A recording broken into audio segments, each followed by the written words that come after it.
IT job కోసం try చేస్తున్నారా? Coding tutor లో ట్రైనింగ్ తో పాటు స్టైఫండ్ అండ్ 100% జాబ్ గ్యారంటీ. నమస్కారం డాక్టర్ శ్రీ ఆచార్య అనంతకృష్ణ స్వామి గారు. నమస్కారం అండి. Thank you so much for the positive vibes. రాగానే అట్లా ఒక్కొక్క పాజిటివ్ వైబ్స్ వస్తూ ఉంటాయి. Thanks a lot. పెట్టుకుని వస్తాను. ఎస్. సో చాలామంది అంటే మనం సబ్జెక్ట్ స్టార్ట్ చేసే ముందు క్లాసెస్ ఎక్కువ మంది అడుగుతున్నారు. ఎప్పుడు ఉండే అవకాశం ఉంది, ఎక్కడెక్కడ ఉండే అవకాశం ఉంది? అలాగే 1 సెప్టెంబర్ వచ్చి వైజాగ్, 8 సెప్టెంబర్ వచ్చి తిరుపతి, 15 సెప్టెంబర్ వచ్చి రాజమండ్రి అండి, 22 సెప్టెంబర్ వచ్చి హైదరాబాద్, 29 సెప్టెంబర్ వచ్చి అనంతపురం అండి, 6 అక్టోబర్ వరకు విజయవాడలో, అలాగే 27 అక్టోబర్ బెంగళూరు. అక్టోబర్ వరకు మన షెడ్యూల్ ఫిక్స్ అయిపోయింది. అంతే ఈగర్గా కూడా వెయిట్ చేస్తున్నటువంటి వాళ్ళు ఉన్నారు అందరూ. 656వ మనీ మంత్ర వీడియో. సో ప్రీవియస్ వీడియోలో మన ఇంట్యూషన్ ఎంత బలంగా పనిచేస్తుందని చెప్పడానికి శాస్త్రవేత్త ఎగ్జాంపుల్ చెప్పడం జరిగింది. మీరు ఎందుకు అని అంటే వాళ్ళ ఆలోచనలో ఏది మంచి ఏది చెడు అనేటువంటిది పరిశోధన దాని మీద చేసినప్పుడు ముందే గ్రహించి చెప్పగలుగుతారు. ఆ డీప్ రీసెర్చ్ అనేది లోపలికి డ్రైవ్ అవుతూ ఉంటుంది కాబట్టి. అలా కావాలనుకున్నప్పుడు నువ్వు ఒంటరి అయిపోవాలి. ఎస్, ఏకాంతం, శూన్యంలోకి వెళ్ళిపోవాలి. ఎస్, నీలోకి నువ్వు ప్రవేశించాలి. అదే నీకు మార్గదర్శి, నీ మనసే నీకు మార్గదర్శి. చాలా మంచి ఓడి చెప్పారు. సో 656వ మనీ మంత్ర వీడియోలో ఏం చెప్తున్నారు? మీరు నాతో గతంలో ఎన్నోసార్లు మన పరిచయం నుంచి ఇప్పటివరకు ఏదైనా ఒక కొత్త కార్యక్రమం మొదలుపెట్టే ముందు నాతో చెప్పారు. మీరు గురుగారు నేను ఇలా చేయాలనుకుంటున్నారు, మీ అడ్వైజ్ ఏందని. చేసేయండి అన్నాను. ఓకేనా. తర్వాత ఒక పీక్ స్టేజ్ వచ్చింది, నాకేం అర్థం కావట్లేదండి, ఇది ఎలా సాధ్యమవుతుంది అన్నారు. మీరు ఏం కదా అయిపోతుందని చెప్పాను. ఇలా ఇప్పటివరకు నన్ను ఒక 10 సార్లు మీరు సలహా అడిగారు. 20 సార్లు అడుగుంటాను. నా లెక్కలో ఒక 10 సార్లు అడిగాను, 20 సార్లు అడిగారు, 100 సార్లు అడిగారు. ఈనాడు కూడా నేను మిమ్మల్ని అలా ఎలా అవుతుంది, ఇక్కడ ఫెయిల్ అయిపోతావు, ఇలా అవుతుంది, ఇలా అయితే ఎలా, ఎందుకంటే మళ్ళీ ఇళ్ళలో ఒక కష్టం, ఇట్లాంటి మాటలు నేను ఎప్పుడు మాట్లాడలేదు. ఓకేనా. ఇప్పుడు మీరు మీ ఊర్లో ఉన్నప్పుడు మీ స్థాయి వేరు, ఇక్కడ సిటీకి వచ్చి ఒక స్థాయిలో ఉన్నప్పుడు ఈ స్థాయి వేరు. ఓకేనా. ఇప్పుడు మనం ఊర్లో ఉన్నప్పుడు ఏమవుతుందంటే ఉదయం లేవగానే మన ఫ్రెండ్ సర్కిల్లో మనం సరదాగా ఫ్రెండ్స్తో తిరగడం చేయడం, ఇక్కడ ఊర్లో విషయాలు మాట్లాడడం, రాజకీయాలు మాట్లాడడం, ఇంతకంటే ఇంకేం ఆలోచనలు ఉండవు మనకి. ఓకేనా. ఇప్పుడు అక్కడి నుంచి ఇక్కడికి ఎందుకు వచ్చామంటే లైఫ్ని ఒక ఛాలెంజ్గా తీసుకొని ఏదో సాధిద్దామని ఇక్కడ దాకా వచ్చాం. ఇక్కడ మనతో మాట్లాడేవాడు ఎవడు లేడు. అర్థమవుతుందా? నేనేమంటున్నానంటే మన సబ్జెక్ట్లో మనం ఎందుకు ఒంటరి అయిపోవాలి. ఓకేనా. ఇక్కడికి వచ్చిన తర్వాత మాట్లాడేవాడు ఎవరు లేరు. ఇక్కడ విచిత్రం ఏం జరుగుతుందంటే మీ కంపెనీలో మీకే కాంపిటీషన్ ఎంతోమంది ఉంటారు, అవునా కదా. ఇప్పుడు వాళ్ళని నిలదొక్కుని మనం ఏంటనేది మనం సత్తా చూపించుకోవాలి. అర్థమైందా? చూపించుకోవాలన్నప్పుడు ఇక్కడ మాట్లాడేవాడు ఎవడు లేడు. ఎవరికన్నా ఏదైనా సలహా అడిగితే ఏం చెప్తారో తెలియదు. అందుకని మీ జీవితంలోంచి మీ ఆలోచనల్ని నిర్వీర్యం చేసే వాళ్ళందరినీ వదిలిపెట్టేయండి. అర్థమైందా? మనం ఏమేమి వదిలిపెట్టాలనే దాంట్లో ఇది ఒకటి మెయిన్ కీ పాయింట్ అనమాట ఇది. ఓకేనా. మన ఆలోచనల్ని ఎవరైతే నిర్వీర్యం చేస్తారో వాళ్ళని వదిలిపెట్టాలి ఇమీడియట్లీ. సపోజ్ మీరు ఏదో కొత్త బిజినెస్ ఏదో మొదలు పెట్టాలనుకున్నారు, లేదంటే ఒక కొత్త ప్రాజెక్ట్ స్టార్ట్ చేయాలనుకున్నారు. ఫస్ట్ అప్పుడంటే మీరు ఉంటారు, ఇప్పుడు పెళ్ళైంది, ఫ్యామిలీ ఉన్నారు, ఏమంటే ఎవరికి చెప్తారు మీరు? అయ్యా రాత్రి పడుకున్నప్పుడు భార్యకి చెప్తారు. అంతే. చెప్పగానే ఇప్పుడు ఈ మార్కెట్, ఈ పబ్లిక్, ఇదంతా మీకు ఐడియా ఉంది, ఆమెకు ఐడియా లేదు. ఎందుకంటే పాపం వాళ్ళ ఇంట్లోనే ఉంటారు, మీ అవసరాలన్నీ చూసుకుంటారు. సడన్గా ఉందనుకో, ఎందుకంటే అనవసరంగా మీరు ఇలా చేశారు, ఇలా చేయడం కరెక్ట్ కాదు, రేపు ఏమన్నా అయితే ఎట్లా అని అందనుకో. ఇప్పుడు మీరు ఎంతో ఉత్సాహంతో దానికి ఎక్సలెంట్ ప్లాన్ వేసుకొని అంత ఓకే అయిన తర్వాతనే జస్ట్ ఒక ఐడియా కోసం ఏమైనా అడిగారు. మీరు అడిగేసరికి ఆడవాళ్ళ మనస్తత్వం ఏంటంటే వాళ్ళు ఈ బయట ప్రపంచాన్ని చూడలేదు, బయటికి రాలేదు కాబట్టి. అంటే చూసిన వాళ్ళు మార్కెటింగ్లో ఉన్న వాళ్ళు చాలామంది ఉన్నారు, వాళ్ళ గురించి నేను మాట్లాడలే, ఒక మామూలు గృహిణి గురించి. ఇప్పుడు వాళ్ళు ఏమంటారంటే ఎందుకంటే అనవసరంగా స్టెప్ వేసేప్పుడు జాగ్రత్త, రేపు ఏమన్నా అయితే అని అన్నారు అనుకోండి, అక్కడ ఏమైపోతుందంటే మీ ఆలోచన ఏదైతుందో అది సగం నిర్వీర్యం అయిపోతుంది. మీరు ఎంత ప్లాన్కి వచ్చినా సరే అయిపోయింది.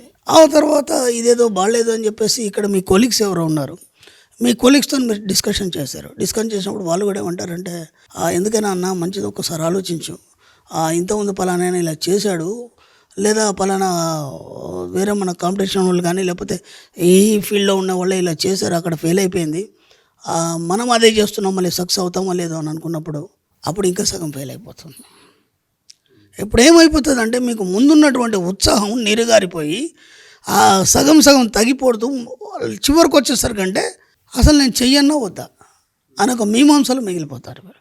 ఎప్పుడైతే ఆ మీమాంసలు మిగిలిపోతారో మీ కార్యం చేపట్టినా సరే అది ఫెయిల్ అయిపోతుంది. అర్థమైంది? కాబట్టి మన సబ్జెక్ట్లో నేను ఇంతకుముందు కూడా చెప్పాను ఏంటంటే నీ ఇన్నర్ మైండ్ ఏం చెప్తే అదే వినాలి. ఇప్పుడు ఇక్కడ వీళ్ళందరూ నిర్వీర్యం చేశారు లేదా మీ ఆలోచనని. అవును. కాబట్టి వాళ్ళని దూరం పెట్టండి.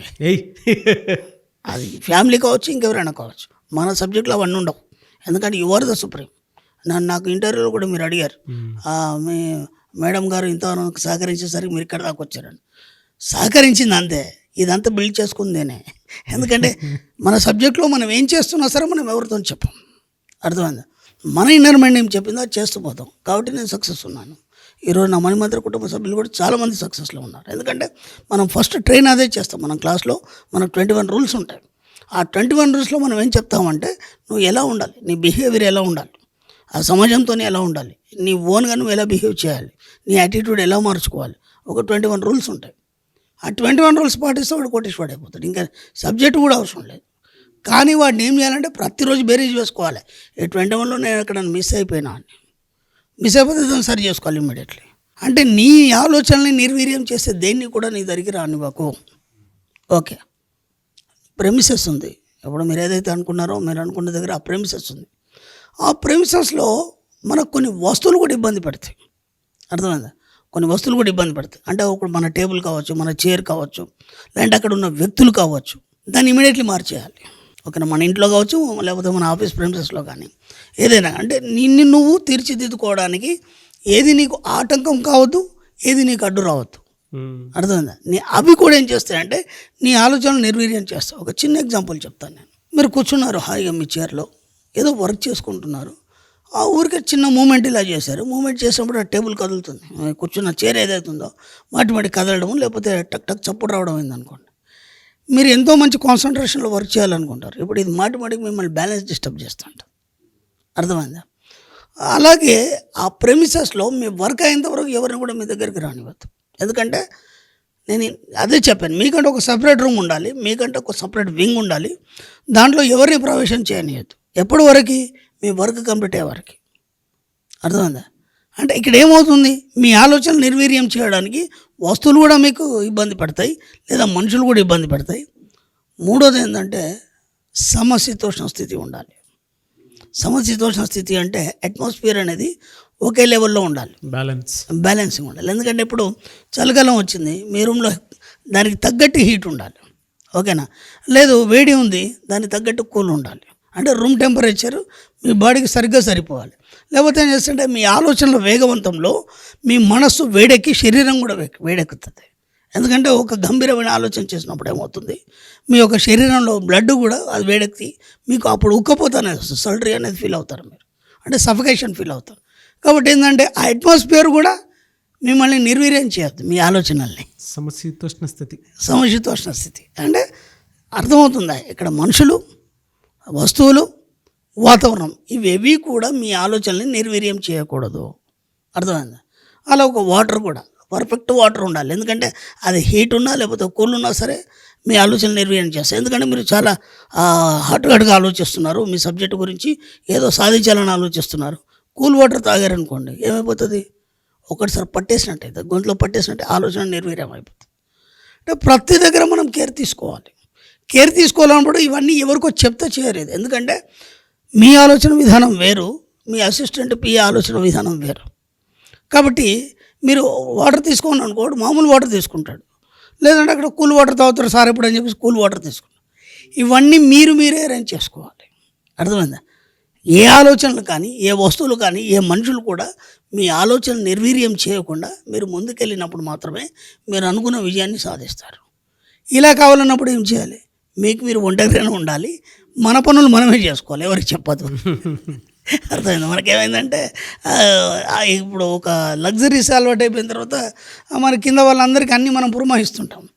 కొంతవరకు పురమాయించవచ్చు, కానీ మన పర్సనల్ ఏదైతుందో మన బాడీ టెంపరేచర్ మనకు తెలుస్తుంది, మన ఆలోచన విధానం మనకు తెలుస్తుంది. ఫుడ్ కూడా చాలా మనకు కీలకమైన పాత్ర వహిస్తుంది దీంట్లో. ఎందుకంటే ఇప్పుడు రాత్రిలో హెవీ తిన్నాం అనుకోండి నిద్ర వస్తుంది, కానీ మన సబ్జెక్ట్ ప్రకారం మనం ఏం చేయాలి, నైట్ అంతా మెలుకోవాలి మనం. అందరు పడుకున్నాకనే మేధావి మేలుకుంటాడని చెప్పాను. మీరు హాయిగా అందరితో పాటు ఫుల్గా తినేశారనుకోండి, గురుగుపెట్టి నిద్రపోతారు. మీరు ఎక్కడ పని చేస్తారు చేయరు. కాబట్టి ఆ ఫుడ్ కూడా మీ బాడీకి ఏది పడుతుంది, ఏది పడదు, ఎంత తినాలనేది ఇట్లా ప్రతి దగ్గర కూడా మీరు ఆలోచిస్తూ మీ యొక్క సిస్టమ్ని ఒక పద్ధతిలో మీరు సమకూర్చుకున్నప్పుడు ఏ ఆలోచనలు, ఇతర ఆలోచనలు మీ యొక్క ఆలోచనల్ని నిర్వీర్యం చేయకుండా, ఏది ఇబ్బంది పెట్టకుండా ఎప్పుడైతే మీరు ఉంటారో అప్పుడు మీరు అనుకున్నది సాధించడం జరుగుతుంది. అది చూస్తే మనకి ఇవన్నీ సిల్లిగా చిన్నగానే అనిపిస్తున్నాయి, కానీ అది చాలా ఇంపాక్ట్ చూపిస్తుంది మన మీద, మన యొక్క ఆలోచనల మీద కానీ, అంటే మనం సాధించే విజయాల మీద కానీ చాలా ఇంపాక్ట్ చూపిస్తుంది. వీలైనంత మట్టుకి మీ ఆలోచన నిర్వీర్యం చేసే వాటిని అన్నిటిని దూరం ఉంచండి. అది ఎవరైనా ఫ్యామిలీ కావచ్చు, ఏదైనా కావచ్చు. రిలియన్. సార్ థ్యాంక్ యూ అండి. Thank you so much doctor షియాచి అనంతకృష్ణ స్వామి గారు. థ్యాంక్ యూ అండి. సుమన్ టీవీలో మీ పర్సనల్ అండ్ బిజినెస్ ప్రమోషన్స్ కోసం కింది నెంబర్కి కాంటాక్ట్ చేయండి.